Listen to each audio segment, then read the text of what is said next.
میں ایک بند عاصی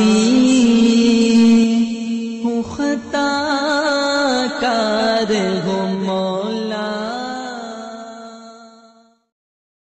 الحمد للہ وحدہ والصلاة والسلام علی من لا نبی بعدہ، اما بعد فاعوذ باللہ من الشیطان الرجیم، بسم اللہ الرحمن الرحیم۔ قال اللہ سبحانہ وتعالی انا انزلناہ فی لیلۃ القدر وما ادراک ما لیلۃ القدر لیلۃ القدر خیر من الف شہر، صدق اللہ العظیم۔ میرے محترم بھائیو، دوستو اور عزیزوں، آخری عشرہ ہے۔ آخری عشرے میں شب قدر کا واقع ہونا ممکن ہے۔ شب قدر کی تلاش میں جستجو، کوشش یہ ضرور کرنی چاہیے۔ اس کے متعلق ہم تقریباً 5 باتیں عرض کریں گے۔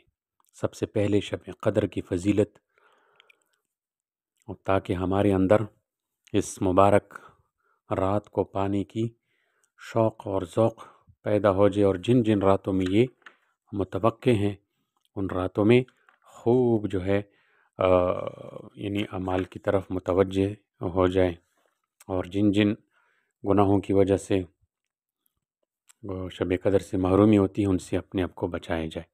تو سب سے پہلے شب قدر کی فضیلت بیان کریں گے، اس کے بعد پھر وقت شب قدر، وقت شب قدر۔ تو شب قدر کی فضیلت کی بیان کے لیے دیکھو، قرآن مجید کی ایک پوری سورۃ القدر کے نام سے نازل ہوئی، جس میں بتایا گیا کہ شب قدر کی عبادت 1000 مہینہ کی عبادت سے افضل اور بہتر ہیں، اور 1000 مہینوں کے 83 سال 4 ماہ بنتے ہیں۔ سبحان اللہ، کس قدر خوش قسمت ہے وہ لوگ جن کو یہ رات جو ہے مل جائے۔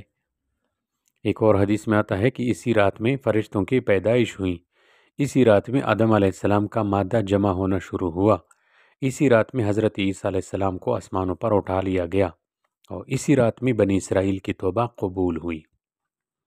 ایک حدیث میں آتا ہے کہ جو شخص لیلۃ القدر میں ایمان کے ساتھ اور ثواب کی نیت سے عبادت کے لیے کھڑا ہوا، اس کی پچھلے تمام صغیرہ گناہ معاف کر دیے جاتے ہیں۔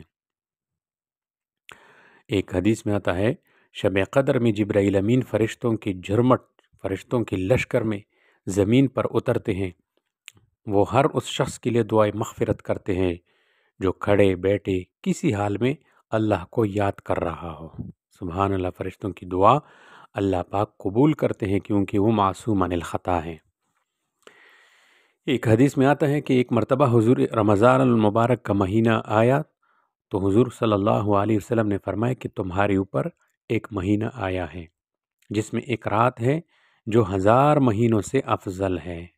جو شخص اس رات سے محروم رہ گیا گویا ساری ہی خیر سے محروم رہ گیا، اور اس کی بھلائی سے محروم نہیں رہتا مگر وہ شخص جو حقیقتاً محروم ہی ہے۔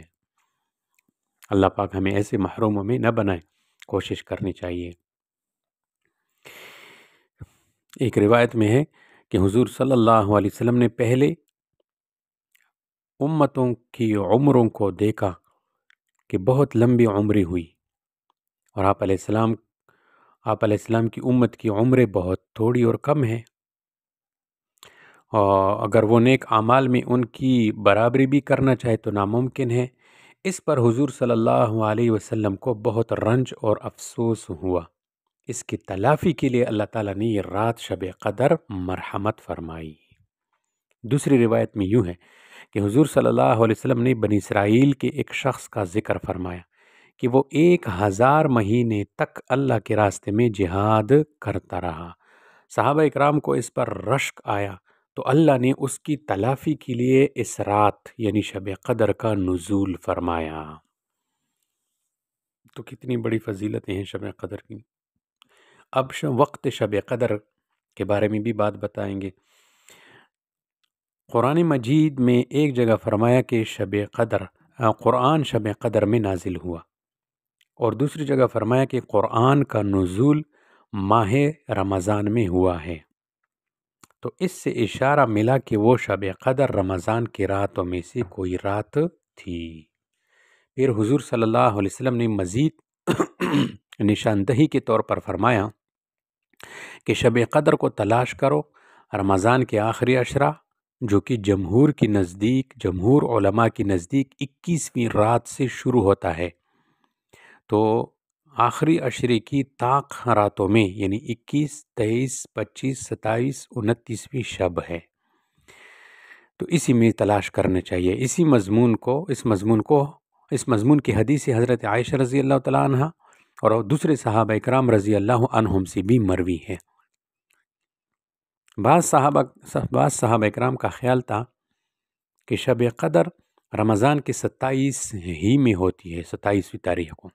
بہرحال ہر شخص کو اپنی ہمت اور وسعت کے موافق تمام سال شب قدر کی تلاش میں کوشش کرنا چاہیے، کیونکہ بعض صحابہ جیسے ابن مسعود رضی اللہ تعالیٰ عنہ کے نزدیک شب قدر تمام سال میں کسی رات بھی ہو سکتی ہے۔ یہ نہ ہو سکے تو پوری رمضان اس کی جستجو کرنی چاہیے۔ صاحبین رحمۃ اللہ علیہما کے نزدیک تمام رمضان میں کسی رات بھی ہو سکتی ہے یہ رات۔ اگر یہ بھی مشکل ہو تو آخری عشرے کو غنیمت سمجھنا چاہیے، اتنا بھی نہ ہو تو آخری عشرے کے طاق راتوں کو ہاتھ سے نہ جانے دینا چاہیے، اور اگر خدا نخواستہ یہ بھی نہ ہو سکے تو 27ویں شب کو تو بہرحال غنیمت سمجھنا چاہیے کہ اگر اس میں جو ہے یہ رات ہوئی تو کتنی خوش قسمتی ہوگی۔ تو کسی نہ کسی طرح عبادت ان راتوں میں کرنا چاہیے۔ کہ اگر یہ بھی میسر نہ ہو تو کم از کم اتنا ضرور کر لے کہ عشاء کی نماز جماعت سے مسجد میں ادا کرنے کا اہتمام کرے اور صبح کی نماز میں بھی شامل ہو جائے جماعت کے ساتھ۔ تو پوری رات عبادت میں لکھی جاتی ہے نا، یہ بھی حدیث میں آیا ہے۔